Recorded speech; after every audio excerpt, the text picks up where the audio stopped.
The grain elevator looked like it had been forgotten by time itself. That's the first thing I remember. Not the rust. Not the silence.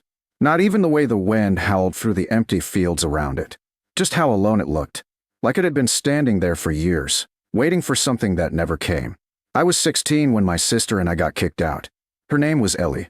She was 14. And unlike me, she didn't try to pretend she understood what was happening. "This isn't fair," she said, her voice shaking. Our stepfather didn't respond. He just stood in the doorway, arms crossed. "You stayed long enough," he said. "That's not how this works," I replied. He shrugged. "Seems like it is." He dropped 2 trash bags onto the porch. Our clothes. That was it. Everything else stayed inside. Ellie stepped forward. "Where are we supposed to go?" He didn't even look at her. "Not my problem." Then the door shut. No hesitation. No second thought. Just done. We stood there in silence. The wind moved across the open farmland behind the house, bending the tall grass in slow waves. Ellie wiped her face quickly, like she didn't want me to see. "You have a plan, right?" she asked. I checked my pocket. $6. She checked hers. 4. 10 total, I said. She gave a weak smile. "We're basically rich." Obviously. We started walking. There wasn't really another option. Our town was small. One road that cut through the center. A handful of shops. A lot of empty space. And everyone knew everyone. Which meant by the time we reached the main street, people already knew. Mrs. Carter from the grocery store handed us 2 sandwiches. The gas station clerk let us refill our water bottles. Someone nodded. Someone whispered. But no one offered a place to stay. Not because they didn't care. Because helping meant getting involved. And people avoid that. That night, we slept behind an old barn at the edge of town. The wind didn't stop. It moved constantly across the open land, pushing through cracks, slipping under anything it could find. Ellie curled up beside me. "You think we'll be okay?" she asked. "Yeah." "How?" I didn't answer. Because I didn't know. The next morning, we left town. Not because we wanted to, but because staying meant questions. And questions meant getting sent back. The road stretched out into farmland. Flat. Endless. Fields on both sides. Old fences leaning in different directions. Ellie kicked a rock as we walked. "You're thinking something stupid again." "Maybe." She sighed. "That's how all your ideas start." We kept walking. The sun climbed higher. The air got warmer. And then, we saw it. At first, it looked like a shadow on the horizon. Tall. Thin. Out of place. But as we got closer, the shape became clearer. A grain elevator. Rusted. Massive. Standing alone in the middle of an empty field. Ellie stopped walking. "No way." I stared at it. The metal exterior was worn and faded. Rust streaks ran down the sides. The structure rose high above everything else, casting a long shadow across the land. A small building sat at its base, probably where grain used to be processed. "You're thinking what I'm thinking," I said. Ellie crossed her arms.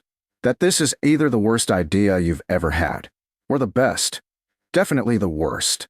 I smiled slightly. "Still thinking about it though, aren't you?" She didn't answer, which was answer enough. We followed the fence line until we found the farmhouse. An older man sat on the porch, watching the fields. He looked up as we approached. "You two lost?" he asked. "No, sir," I said. "We wanted to ask about the grain elevator." He glanced toward it, then back at us. "What about it?" I took a breath. "Is it for sale?" He studied us for a long moment, his eyes moving over our clothes, our bags, the way we stood. "You planning to fix it?" he asked. "Maybe." He chuckled. "That thing hasn't worked in 30 years. We don't need it to work." He raised an eyebrow. "Then what do you need it for?" I looked back at the elevator. "For a place to stay." The man leaned back in his chair. "Well, I've been trying to get rid of it for years." Ellie stepped forward. "How much?" He thought for a moment, then shrugged. $5. Ellie looked at me. $5. Half of everything we had. I pulled the crumpled bills from my pocket and handed them over. The man took the money, folded it slowly, then nodded. "Well," he said, "guess you two just bought yourselves a grain elevator." Standing under it for the first time felt different. Up close, it was even bigger. The metal towers stretched high into the sky. Ladders ran along the side, rust flaking off in small pieces. The base building was in rough shape. Broken windows, door barely hanging on. But it had something important. Walls. Ellie walked inside first. Dust filled the air. Old machinery sat silent.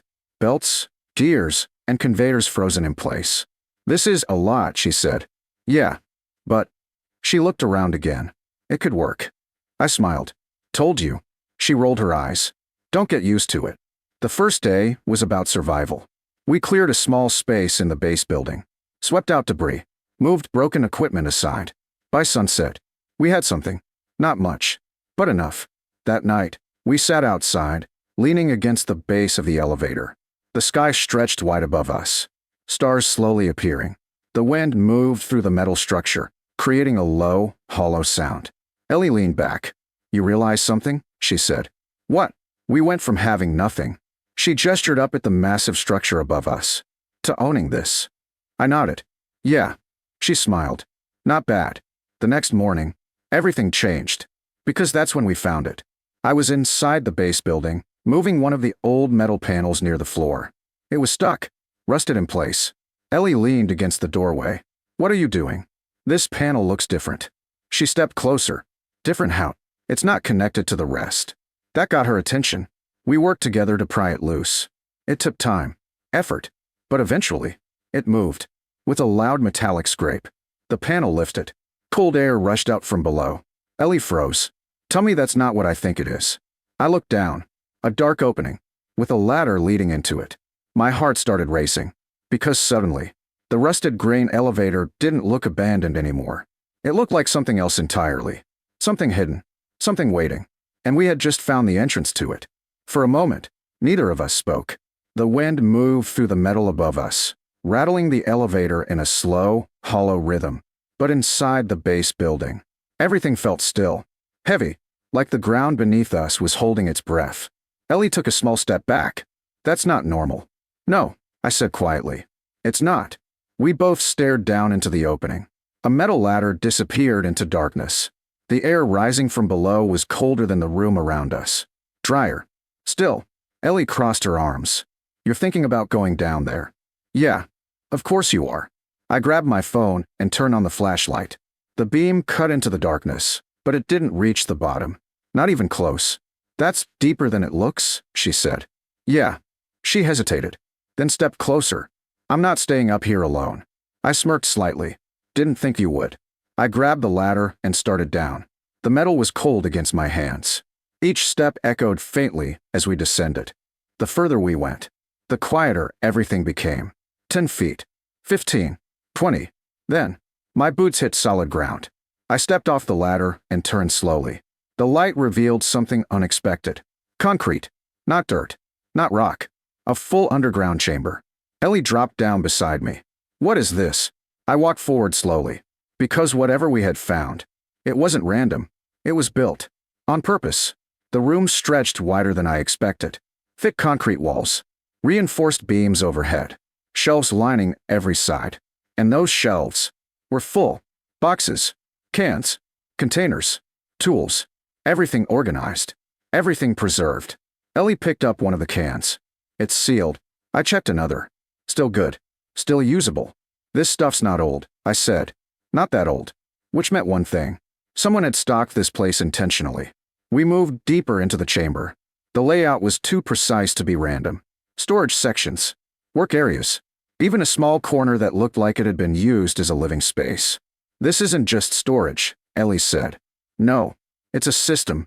Then we saw the table. At the far end of the room. And on it, a leather notebook. I picked it up. Dust lifted into the air as I opened it. The first page had a name written clearly across the top. Samuel Rourke. Ellie leaned in. Who's that? I turned the page. Guess we're about to find out. The handwriting was steady, deliberate. If you're reading this, then the elevator still stands. Good. That means this place still matters. I felt a chill run through me. This place. Ellie said. I kept reading.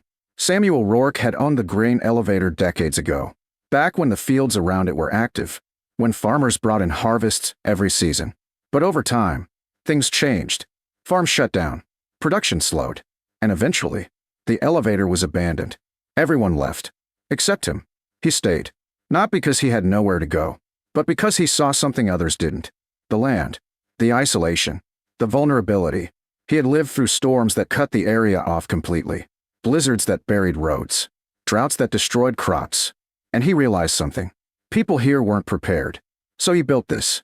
An underground storage and survival system beneath the elevator. Hidden. Protected. Stocked with everything someone would need to survive when the outside world failed. Ellie looked around again. So this whole place was meant for emergencies. Or worse. I nodded. The notebook continued. Detailed instructions. Inventory lists. Rotation schedules. Maintenance notes.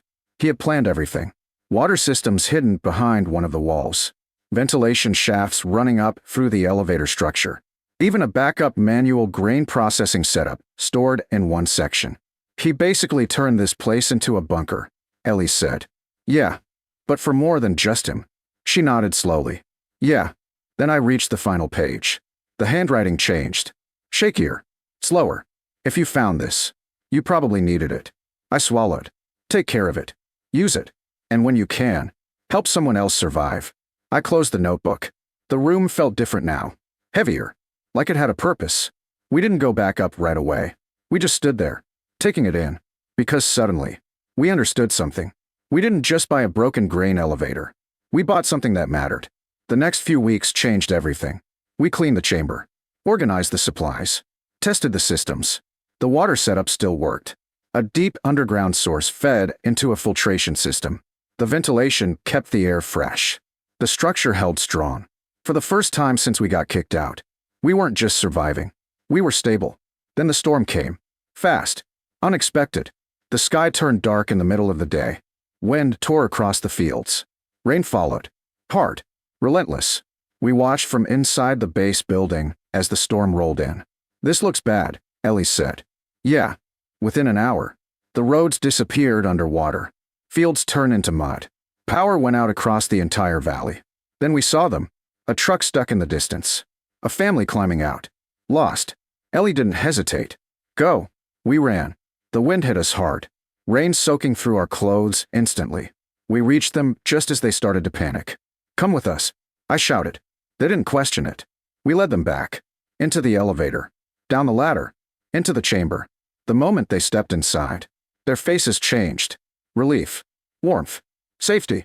You built this, the man asked. I shook my head. No. We found it. Over the next few hours, more people came. Word spread. People saw the elevator, saw the light, and came running. Families, neighbors, strangers, all looking for the same thing. Shelter. And the chamber held. Food was shared. Water passed around. Blankets handed out. Everything Samuel built. Finally being used. The storm lasted 2 days. But no one inside that chamber went hungry. No one got hurt. When the sky finally cleared, the land looked different. Flooded. Damaged. But still there. And so were we. That evening, Ellie and I stood outside the elevator. The metal tower rose above us. The wind calmer now. Softer. She leaned against me. You realize something? She said. What? We didn't just buy a grain elevator. I looked out at the people heading back home. At the place that had gone from forgotten to essential. No, I said. We built something. She smiled. Yeah. The wind moved gently through the structure. And for the first time since we got kicked out, we weren't thinking about what we lost. We were thinking about what we had. Because sometimes, the most broken places end up becoming the strongest.